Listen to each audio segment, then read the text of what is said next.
3. Okay, Bismillah. Hopefully this time it works. If I seem a bit annoyed, it is because I recorded a 27-minute episode and I forgot to turn on the mic. Inshallah this one works. Again, welcome to another episode of the Trap Shake Memoirs. This part of the podcast is just a self-reflection part of the podcast. Again, like I've said, I will be starting having guests on, people that I either really respect or I've learned a lot from, or just my friends that I have really good conversations with, and maybe people will benefit from getting a deeper kind of grasp of life in a philosophical, humorous way. Bismillah. But yeah, so I hope everyone's okay. As always, this podcast is sponsored by Human Appeal. Make sure you follow Human Appeal on Instagram and make sure you follow them on TikTok. They've got some great, we've got a lot of deployments this year that again you guys can come with me on. And then there's also challenges that we can do to raise money, inshallah. So inshallah we have a great year. I have a really big target that I want to hit this year, and I want to just again practically do this all my life, really just again give back to charity. If you watch the previous episode, you'll realize my newfound kind of importance of why I want to be involved in charity and things of that nature. But yeah, so today's episode is it's called the Muslim Advantage, and the reason it's called that is because I was overhearing in my building. There's a living room, and then obviously I see people on like the weekends and stuff, and they kind of like they don't get drunk, but they just like they have a little drink, and then I just overheard them talking about life, and it just got me thinking, what a blessing it is to be a Muslim, and sometimes as if you're born Muslim, you don't understand the blessing that you have, that you possess, because if you think about it, a lot of people that don't have religion or they don't have a certain philosophy like Buddhism or whatever, they're just in this life just raw. They're trying to work it out as they go. They're trying to discover themselves and also discover life at the same time, which again, just the idea of ourselves can be such a lifelong journey of understanding, as well as trying to understand other people and understanding the world, and then understanding again that if you don't again already subscribe to a belief system or a religion, then trying to argue like with yourself, is there a God, is there this, and obviously that can consume a lot of your time. And can also make it very difficult to understand what is going on in this world, and how do you make sense of it all, or is there anything to even make sense of? And I really just internalized the blessing I had of being a Muslim, because even though when I was younger I didn't really practice because I was too busy trying to be, well, I don't know what I was trying to be, but again, whatever I was trying to be, I always knew at the back of my mind, if it ever got too much, I had this thing I could turn back to, whether it be God, the Quran, the Prophet Muhammad sallallahu alaihi wasallam. I had something I could turn back to. If I didn't really know how something was, I could turn back to this. I could turn back to this thing for guidance, and a lot of people don't have that, and that's why I called it the Muslim Advantage, because having the Quran and having the Prophet Muhammad sallallahu alaihi wasallam, it's the ultimate cheat code. I likened it to a maze. Imagine there's a maze and we're all going through this maze, but I've got a map. And not only do I have a map, which is my Quran, I also have a tour guide of the map, of the maze. And my tour guide has done this journey thousands of times with thousands of other people. I'd be in such a much more advantageous position than other people. They'd almost be like, oh my, look at this guy, he's cheating, whilst they're walking into bushes and taking wrong turns and like, oh, where's the exit?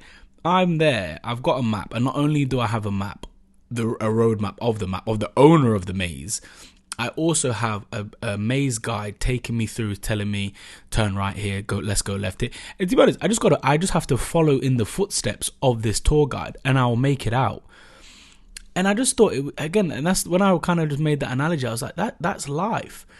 And if I did have a tour guide for this maze, why would I ever question him again if he's already done the journey multiple times? And imagine he's telling me to go right here, and I'm telling him, no, I feel like it's a left. Bear in mind, this is the owner of the maze. He's done the journey multiple times. Why would I try to tell him where I feel like is the best answer when he's giving me the rules? And it was just, again, another blessing of just being Muslim. Having this life mapped out for you. Yeah, that it's just another blessing of being a Muslim. Having this life mapped out for you. We have someone that has gone through the majority of the things you've gone through, and you can just turn to him, whether it be in the book or whether it be through the seerah of his life, and you can work out, like, okay, so what happens when we lose a loved one? What happens when we go through heartbreak? What happens when we go through this? We have something to turn back to and always fall back on. Whereas if you don't have a religion and you don't have a philosophy, you're kind of made to just fend for yourself. Which I just imagine how difficult that is. So we always have to remind ourselves of the blessing that we have within Islam. Another analogy I use a lot is the gym analogy. Islam and being a Muslim, like life is like the gym. You can go to the gym and you can pick up weights and you can use that machine and you can use that machine. And if you go constantly and you go enough and you try out all the machines and you increase the weight, but you don't know how to increase the weight, you'll eventually see some progress. You'll eventually see some gains. You'll eventually get somewhat efficient with it.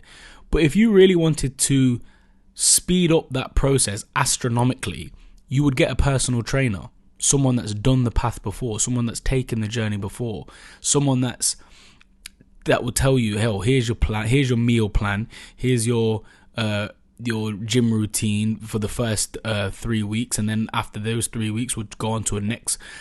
You would see the growth that you would make over someone that doesn't have a personal trainer would be ridiculous.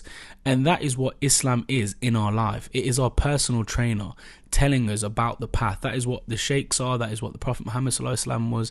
That is what the Quran is. That's what Allah is. He's telling us the formula. He's giving us our meal preps. He's giving us our routines in order to how to avoid pitfalls that so many people find themselves in this journey. And yeah, it was just a crazy kind of thing. I was just really it was almost like I was upset. I was looking at these people and I was just like, subhanAllah, some of them don't even know what they're missing. And that brings me on to the next kind of idea I had of a Muslim advantage. And I really want Muslims to zone in on this message and just have it at the forefront of your brain. We have this thing. We have the importance of community, the importance of being an ummah, looking out for each other. We actually have the saying of love for your brother what you love for yourself. And in today's society, you have to remember how much of a blessing that is, the fact that you have brothers and sisters in this deen, because a lot of people are taught in their lives that they have to get it by themselves. It's a lonely journey. Don't work with other people because people might backbite you and all these things.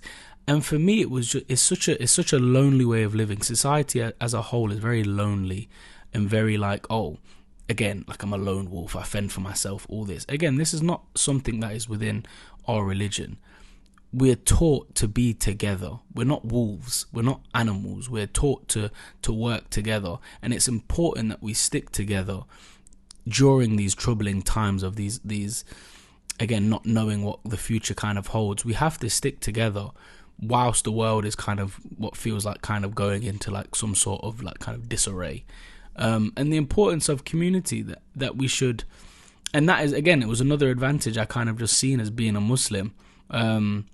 obviously we know that again, and the reason why I'm saying this is such an important message for all Muslims is because we are being attacked from so many different angles.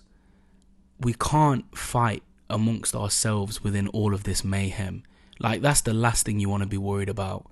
Do you know what I mean? Like, imagine there's a war going on outside your home, and within the house there's internal conflicts, and sometimes, and again, a lot of times, very small conflicts. Again, the importance of community. This is one beautiful thing about our religion. Just being nice to each other. Again, non-Muslims and Muslims, being nice to everyone that we come across, because you don't know what people are going through in this life. A lot of people are alone. A lot of people are struggling in so many different ways. You don't want to add to that burden. As Muslims, we should really have at the forefront of our mind to always help people and make it easier for them. And also, again, and especially with each other as Muslims. Yeah, and it was just a message I wanted to get across, because I was seeing some things I didn't really like on social media the other day. One of the other kind of... Actually, no, I might leave it there, and I might make this video a separate one. Yeah, I'm going to make the video a separate one. Yeah, okay, cool. But yeah, so that was just the kind of video today. It was just talking about the Muslim advantage and how many advantages we have following this deen, and just being aware of that blessing and advantage that Allah has given us, and just being mindful of it as well. I know it's very important to be mindful over the blessings that Allah has given us. I know in today's society, everything's going very fast paced. It can get really easy to forget Allah, and I understand that, because I do it as well. Sometimes things are just going so fast. We missed our prayer. We again at this time, because it's winter. Like, if you miss like Dhuhr, before you know it, Asr's came in. I don't know. I just don't know, man. It's just, man, I don't know. We have to make sure that in today's society, when everything is going so fast, there's so much chaos, there's so much confusion, there's so much mayhem, that we don't forget Allah in all this confusion. It's very easy when everyone's rushing and not being focused. It's very easy to let things slip, letting the prayer slip, letting the remembrance of Allah slip. That's why I think the importance of not rushing. The Prophet Muhammad ﷺ always talks about not rushing. There's even a thing when the Prophet Muhammad ﷺ tells us not to rush to the prayer.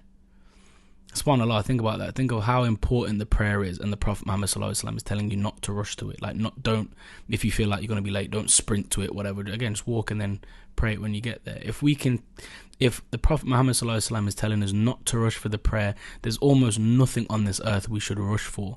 Because when you rush things, chaos is usually what is created when you're rushing. And you're rushing for things and you're trying to get this, and next thing you know, you've bumped into someone, you've said something horrible to someone because you're in a rush. And I think that's what the importance of taking our time. Again, society is, wherever society is today, just make sure that you always take the time to slow it down for yourself and don't get caught up with everything. But yeah, that's just a random little reflection there. But yeah, stay tuned for the next episode. It's currently 2:55 a.m, so I'm a little tired. And even though I'm a little tired, I'm still going to order an Uber Eats because I want some chocolate. But yeah. But anyway, I'll see you guys on the next episode. Assalamu alaikum.